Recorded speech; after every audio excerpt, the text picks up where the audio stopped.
2,26,62,545 लोगों का कोरोना का जांच किया गया है।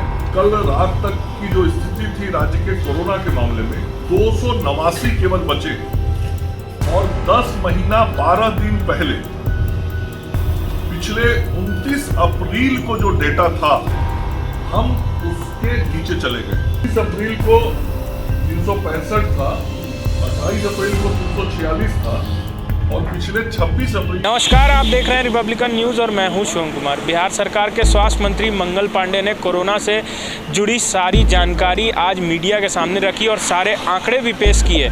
सीधे तौर पे मंगल पांडे का ये कहना था कि कोरोना के टीके अभी तक किन किन लोगों को लग चुके हैं उसकी जानकारी दी और कितने लोगों को अभी लगना है इसकी भी जानकारी दी और सीधे तौर पर जो एक तय उम्र जो किया गया है 65 साल से ऊपर के व्यक्ति को लगना है उसकी भी जानकारी दी है और रिकवरी रेट जो लॉकडाउन के समय से अभी तक कितने लोगों को कोरोना से रिकवर कर लिया गया है इसकी भी जानकारी दी। साथ ही साथ उन्होंने ये भी बताया कि बिहार के कई ऐसे ज़िले हैं जिसमें अब कोरोना का पॉजिटिव केस जो है वो भी नहीं मिल रहा है और कई ऐसे ज़िले अभी भी बिहार में हैं जहाँ पे कोरोना के अभी भी पॉजिटिव केस आ रहे हैं और सीधे तौर पर उनका ये भी कहना था कि जल्द ही स्वास्थ्य विभाग में एक बदलाव जो है वो देखने को मिलेगा। तो आइए सुनते हैं और भी क्या कुछ कहना है बिहार सरकार के स्वास्थ्य मंत्री मंगल पांडे। योजना का गोल्डन कार्ड बनता था हमारा जो वसुधा केंद्र है, उन वसुधा केंद्रों पर जो बनता था उसमें 30 रुपया चार्ज लगता था। अब सरकार ने निर्णय लिया है कि वह निःशुल्क कार्ड लोगों को उपलब्ध कराएगा और इसका विज्ञापन इत्यादि आगे हम तुरंत प्रचारित प्रसारित करने वाले हैं। आज आपके माध्यम से राज्य की जनता को यह अवगत करा रहा हूं कि वसुधा केंद्रों पर जो आयुष्मान के लाभार्थियों का कार्ड बनेगा वो अब निःशुल्क बनेगा, मुफ्त बनेगा। और दूसरा जो एक बड़ा निर्णय हुआ है, भवन एवं अन्य निर्माण कार्य में लगे लगभग 13.70 लाख श्रमिकों को आयुष्मान भारत की योजना से जोड़ा जाएगा। जो पहले से डेटा था उसके अतिरिक्त कितना 13.70 लाख श्रमिक को जोड़ा जाएगा। लगभग 5,85,00,000 लाभार्थी पहले से थे। इसके तहत 5 लाख रुपए का निःशुल्क उपचार उनको मिलेगा और इस कार्य के लिए राज्य स्वास्थ्य सुरक्षा समिति और भवन एवं अन्य कार्य में लगे कामगारों के बोर्ड के बीच एक महत्वपूर्ण एमओयू पर 24 स्पेशलिटी के 1574 प्रकार के पैकेज हेतु हस्ताक्षर हो गया है।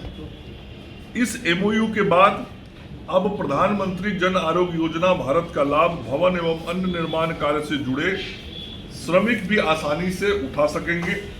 श्रमिकों को जोड़ने के लिए डाटाबेस तैयार किया जा रहा है। इस योजना के तहत बीमारी के दौरान प्रत्येक श्रमिक परिवार को प्रतिवर्ष 5 लाख रुपए तक का निःशुल्क चिकित्सा सूचीबद्ध अस्पतालों में उपलब्ध कराया जाएगा।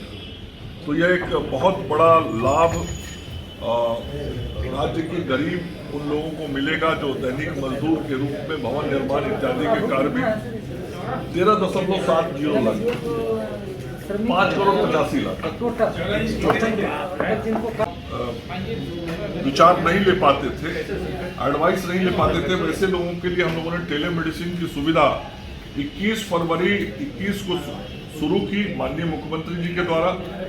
इस कार्यक्रम के अंतर्गत स्वास्थ्य उपकेंद्रों को टेलीमेडिसिन डिजिटल टेक्नोलॉजी के माध्यम से प्राथमिक स्वास्थ्य केंद्र, सामुदायिक स्वास्थ्य केंद्र, अनुमंडल अस्पताल, रेफरल अस्पताल और जिला अस्पताल से जोड़ा गया। और प्रारंभ में कुल जिस दिन हम लोगों ने शुरुआत की थी उस दिन 1724 संस्थानों से इसका सुविधा दिया जा रहा था। अभी कुल 231 हब एवं 1724 स्पोक के रूप में स्वास्थ्य संस्थानों द्वारा टेलीमेडिसिन की सुविधा दी जा रही है। और इतने कम दिनों में, मतलब लगभग 14 दिनों के अंदर ही, जबकि योजना अभी तुरंत शुरू हुई है, हम लोगों ने 18,137 लोगों को राज्य में इस टेलीमेडिसिन की सुविधा उपलब्ध कराई है। और हमारा ये प्रयास है कि इस टेलीमेडिसिन की सुविधा को हमको और विस्तारित करना है और इस सेवा को मार्च के अंत तक हम 4,000 स्पोक पर ले जाके उपलब्ध कराएंगे। तो इस सेवा का विस्तार भी आगे आने वाले दिनों में हम करने वाले हैं। तो ये कुछ महत्वपूर्ण जानकारियाँ आप सब लोगों को साझा करनी थी, जिसके लिए आज आप सब लोगों को हमने आमंत्रित किया है। आप सब लोग का बहुत बहुत धन्यवाद। समझौता किसके साथ हुआ MOU? राज्य स्वास्थ्य सुरक्षा समिति हमारा है, और राज्य स्वास्थ्य सुरक्षा समिति के द्वारा ही जो आयुष्मान भारत की योजना है पे हम आ गए। हमारा रिकवरी रेट 99.30% है, और अभी तक मैं फिर से एक बार अपने राज्य के स्वास्थ्य कर्मियों को इसके लिए आभार व्यक्त करता हूं आपके माध्यम से। हमने इन लगभग 11 साढ़े 11 महीने में अपने राज्य के अंदर 2,60,942 कोरोना पीड़ितों की जान बचाने में सफलता पाई है। 2,60,942 लोग पिछले इतने दिनों में स्वस्थ हुए हैं, और यह भी एक बहुत बड़ी उपलब्धि है, जिसमें हमारे राज्य के स्वास्थ्य कर्मियों का बहुत बड़ा योगदान है। और इस बीच में कुल 1547 लोगों की केवल मृत्यु हुई, जो 0.58% है मृत्यु दर, जो देश के किसी भी बड़े राज्य में सर्वाधिक कम है, 0.58%। और आज की जो स्थिति 289 केसेज की है, उसमें 5 जिले ऐसे हैं जहां हमारे एक भी कोविड पेशेंट नहीं है। मतलब हम आज कह सकते हैं कि 5 जिला कोरोना से मुक्त हो गया। मैं 5 जिलों का नाम भी पढ़ देता हूं आपको। वो जिला है जहानाबाद, कैमूर, अरवल, पूर्णिया और शिवहर। ये 5 जिले हैं जो शून्य हो गए हैं मरीज, वहां मरीज नहीं है। केवल 3 जिला ऐसा है जहां 10 से अधिक मरीज हैं। सारण में 12, नवादा में 16 और पटना में 135। बाकी 33 जिले आज राज्य के अंदर ऐसे हैं, 38 जिलों में से, जहां 10 से कम मरीज। नवादा 16, पटना 135 और सारण 12। मतलब किस प्रकार से कोरोना नियंत्रित है आज राज्य के अंदर, उसकी एक तस्वीर आपके सामने मैं रख रहा हूं। इसके अलावे कुछ और जानकारी आपको मैं देना चाहता हूं। एक बहुत ही महत्वाकांक्षी योजना आयुष्मान भारत की योजना है, प्रधानमंत्री जन आरोग्य योजना की। जन आरोग्य योजना बहुत ही महत्वाकांक्षी योजना है स्वास्थ्य विभाग की, और इस योजना के तहत हम जो लाभुक होते हैं, उन लाभुकों को एक गोल्डन कार्ड देते हैं, जिस कार्ड के माध्यम से वो अस्पतालों में जाके अपने को लाभुक होने का प्रमाण देते हुए स्वास्थ्य लाभ लेते हैं। 5 लाख रुपए तक का वार्षिक मुफ्त। अब सरकार ने ये निर्णय वालों में 1,15,802 महिलाएं हैं, और 1,15,802 महिलाएं हैं। और अभी तक हम लोगों को जो जानकारी प्राप्त है, उस अनुसार पूरे देश में बिहार पहला ऐसा राज्य है जिसने एक दिन में केवल मां बहनों को 1,15,802 टीका देने का काम किया है। और संपूर्ण देश में बिहार ऐसा दूसरा राज्य है जिसने केवल एक दिन में 2 लाख से अधिक टीका देने का काम किया है। एक और राज्य राजस्थान है जिसने 2 लाख से अधिक टीका दिया है। तो 2 लाख से अधिक टीका देने के मामले में बिहार ने दूसरा ऐसा राज्य है जिसने ये काम किया है। और मां बहनों को टीका देने के मामले में बिहार पहला राज्य है जिसने एक दिन में 1,15,802 टीका देने का काम किया है। यह बहुत बड़ी उपलब्धि राज्य सरकार के स्वास्थ्य विभाग की रही है। कल शाम तक का जो आंकड़ा आया था वो मीडिया के मित्रों को उपलब्ध कराया गया था। अभी ये लास्ट अपडेट आप सब लोगों को मैं कल का उपलब्ध करा रहा हूँ। अभी तक हम सब लोगों के पास पर्याप्त मात्रा में टीका उपलब्ध है। भारत सरकार से हमको कुल कोविशील्ड का 22,06,000 खुराक मिला है एवं कोवैक्सीन का 2,73,920 खुराक बिहार सरकार को प्राप्त हुआ है और 2,73,920 कोवैक्सीन के डोजेज हैं और 22,06,000 कोविशील्ड का डोज बिहार सरकार को प्राप्त है। और जो अभी तक हमने टीका लगाया है कुल पहले और दूसरे डोज का मिला के वो 10,44,538 है।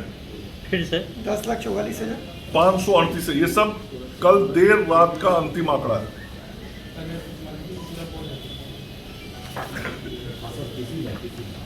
जो टीका हम सब लोगों को उपलब्ध कराया गया है उसके अंदर जो टीका दिया जाता है उसमें टीका में इस बात की संभावना होती है कि 10% तक टीका बर्बाद हो सकता है। तो उसके उस जो मानक है उस मानक के अनुरूप बिहार ने बहुत अच्छा काम किया है। जहां 10% तक बर्बाद होने की संभावना रहती है, कोविशील्ड में ऐसा केवल 2.9% हुआ है और कोवैक्सीन में 4.7% हुआ है। राज्य सरकार और हमारे स्वास्थ्य विभाग की आगे की रणनीति यह है कि हम पंचायती राज प्रतिनिधियों से समन्वय स्थापित कर लाभ उसी पे बातचीत और इसके अतिरिक्त 2-3 और अन्य बिंदुओं पे बातचीत करने के लिए आज आप सब लोगों को आमंत्रित किया है। कोविड-19 के टीकाकरण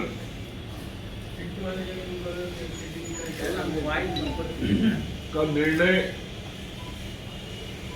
भारत की सरकार के द्वारा लिया गया जब देश में स्वदेशी निर्मित कोवैक्सीन और कोविशील्ड हम सब लोगों को देश के स्वास्थ्य वैज्ञानिकों ने उपलब्ध कराया है। और यह जो टीका दिया जाता है इसके बारे में हम सब लोगों को जानकारी है कि जिस दिन पहला टीका दिया जाता है उसके 28 दिन के बाद टीके का दूसरा डोज दिया जाता है और दूसरा डोज हम लोग जिस दिन लेते हैं उसके 14 दिनों के बाद एंटीबॉडी बनना तैयार होता है। मतलब कोरोना के खिलाफ लड़ाई लड़ने के लिए हमारा शरीर तैयार हो जाता है। और यह जो निर्देश है उस निर्देश के आलोक में ही राज्य में टीकाकरण का काम चल रहा है।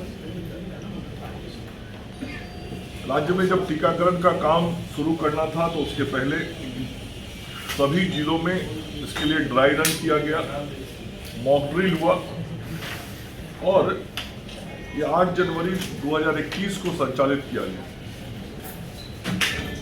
प्रथम चरण में हेल्थ केयर वर्कर्स को टीका देना था और बिहार के अंदर भी पूरे देश के साथ 16 जनवरी 2021 को हेल्थ वर्कर्स को टीका देने का काम बिहार में शुरू किया गया। यह जो टीकाकरण होता है हम सब लोग जानते हैं कि कोविन पोर्टल है, उस पोर्टल पे रजिस्ट्रेशन कराना होता है। तो शुरुआती दिनों में जब हेल्थ वर्कर्स को टीका देना था तो हेल्थ वर्कर्स का कोविन पोर्टल पे टीकाकरण कराने के लिए उनका रजिस्ट्रेशन कराया गया। फिर सेकेंड फेज में फ्रंटलाइन वर्कर्स के टीकाकरण की बात हुई और सेकेंड फेज में फ्रंटलाइन वर्कर्स के टीकाकरण के लिए भी उसी प्रकार से कोविन पोर्टल पर उनका रजिस्ट्रेशन कराया गया और 6 फरवरी से उसकी शुरुआत राज्य के अंदर की गई।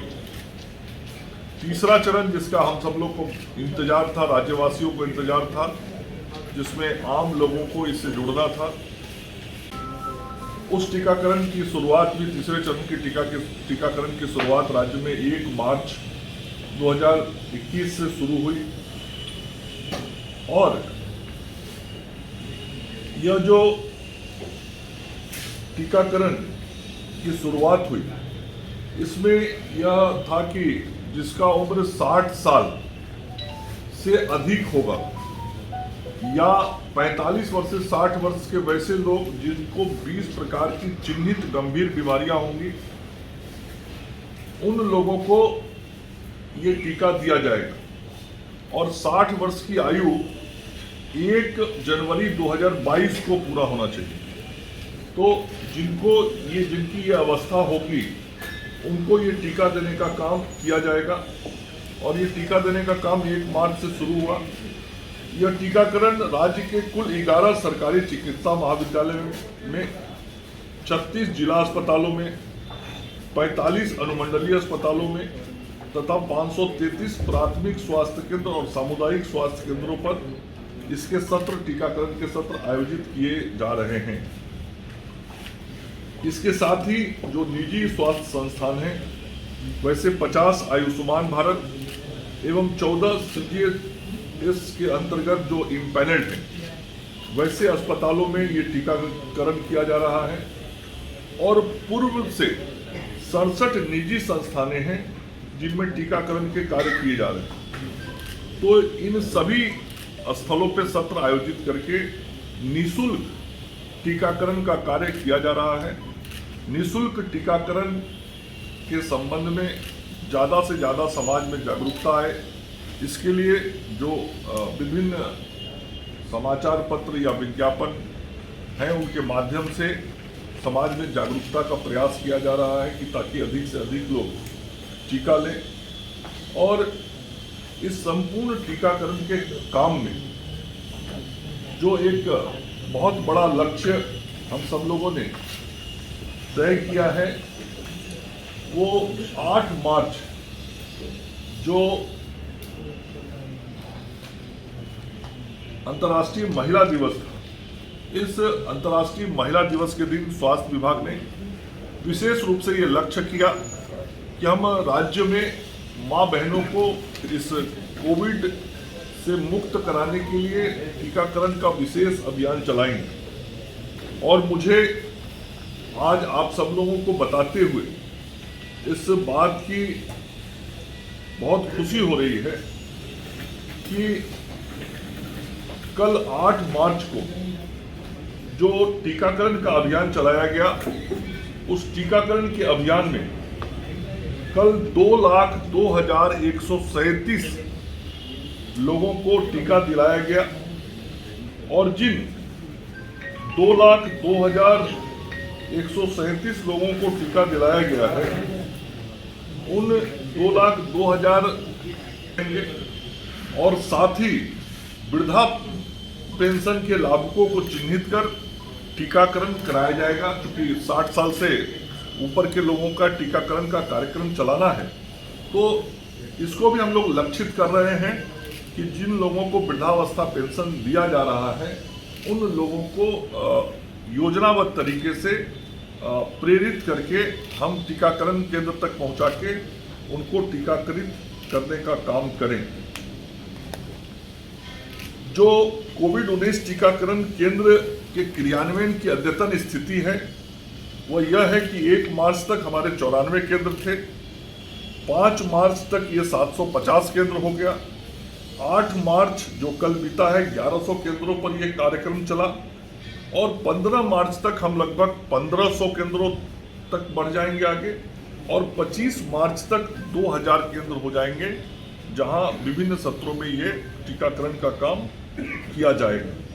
तो इस प्रकार से यह टीकाकरण का कार्य बहुत ही गंभीरता के साथ हम सब लोग कर रहे हैं। और एक बड़ी उपलब्धि हम सब लोगों ने कल प्राप्त की, और महिला शक्ति को और मजबूती देने के लिए, कोरोना से मुक्ति दिलाने के लिए हम सब लोगों ने वो काम किया जिसके कारण देश में बिहार पहला ऐसा राज्य बन गया जिसने एक दिन में 1,16,000 के लगभग टीका देने का काम मां बहनों को किया है। इसके अतिरिक्त 2-3 और विषयों पे आप सब लोगों को जानकारी देना चाहूँगा जो बहुत ही महत्व का विषय है। टेस्टिंग के संदर्भ में अभी तक 2,26,62,545 टीका दिया गया है। और राष्ट्रीय औसत ये है कि प्रति 10 लाख पे ये नहीं जांच किया गया है, टेस्टिंग डाटा है। क्षमा करेंगे, अभी तक राज्य में 2,26,62,545 लोगों का कोरोना का जांच किया गया है। और जो राष्ट्रीय औसत है प्रति 10 लाख का, तो राष्ट्रीय औसत है प्रति 10 लाख पे 1,61,386 लोगों के जांच का, जबकि बिहार ने प्रति 10 लाख लोगों पे 1,77,467 लोगों का जांच किया है। इसका मतलब है कि लगभग 16,100 अधिक जांच प्रति 10 लाख पर देश के दूसरे राज्यों की तुलना में बिहार ने किया है। जो अद्यतन स्थिति है, ऐसे हम लोग प्रतिदिन अपडेट करते हैं।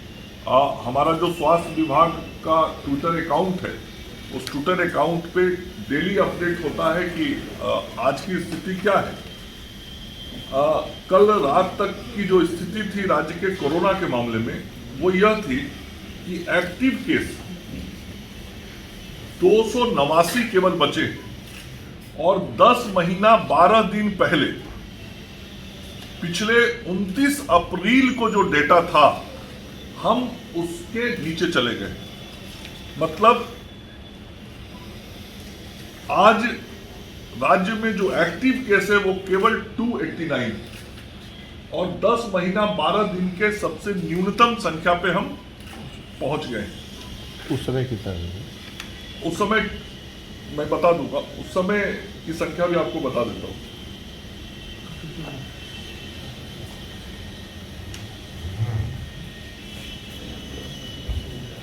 मैं पूरा बता देता हूँ। 29 अप्रैल को 365 था, 28 अप्रैल को 346 था और पिछले 26 अप्रैल को 291 था। तो पिछले 26 अप्रैल को 291 था और अब 289 है। तो 28 अप्रैल को। रिपब्लिकन न्यूज से जुड़ने के लिए सब्सक्राइब बटन दबाकर चैनल को सब्सक्राइब करें। नोटिफिकेशन प्राप्त करने के लिए यहाँ बेल को दबाएं। वीडियो अच्छा लगे तो लाइक करें और दोस्तों के साथ शेयर करना ना भूलें।